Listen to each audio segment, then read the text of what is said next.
This video will explore the different types of Chiari malformation, which are structural abnormalities affecting the relationship between the brain, skull, and upper spinal canal. Chiari malformation type 1, or CM1, is the most common form. It involves the downward displacement of the cerebellar tonsils through the foramen magnum.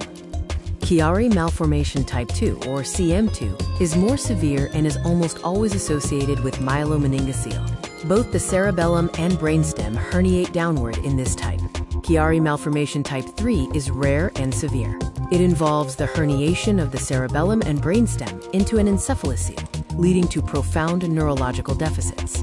Chiari malformation type 4, a classification now considered obsolete, describes cerebellar hypoplasia or agenesis without herniation.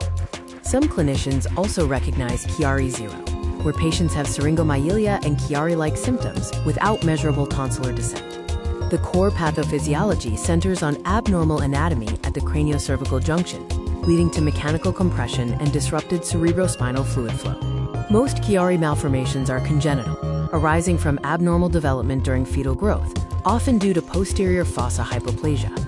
Secondary or acquired causes are less common and involve conditions that alter intracranial pressure, such as chronic CSF leaks or increased intracranial pressure. Chiari malformations are genetically heterogeneous and polygenic. Implicated genes relate to brain growth, connective tissue integrity, and skull development. Symptoms vary widely. The most characteristic symptom is an occipital or suboccipital headache, often worsened by straining.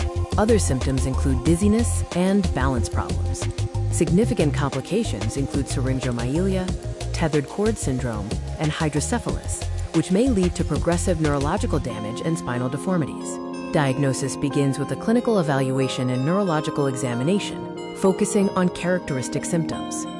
Magnetic resonance imaging, or MRI, of the brain and spine is the diagnostic gold standard for visualizing tonsillar descent and associated anomalies.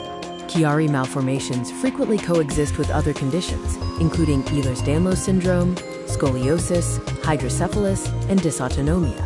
Asymptomatic or mildly symptomatic patients are typically managed conservatively with observation, pain medications, physical therapy, and activity modification. Surgical treatment, usually posterior fossa decompression, is indicated for progressive neurological symptoms, severe headaches, or significant CSF obstruction. Ongoing advances in genetics, imaging, and surgical techniques continue to improve the understanding and outcomes for individuals living with Chiari malformations.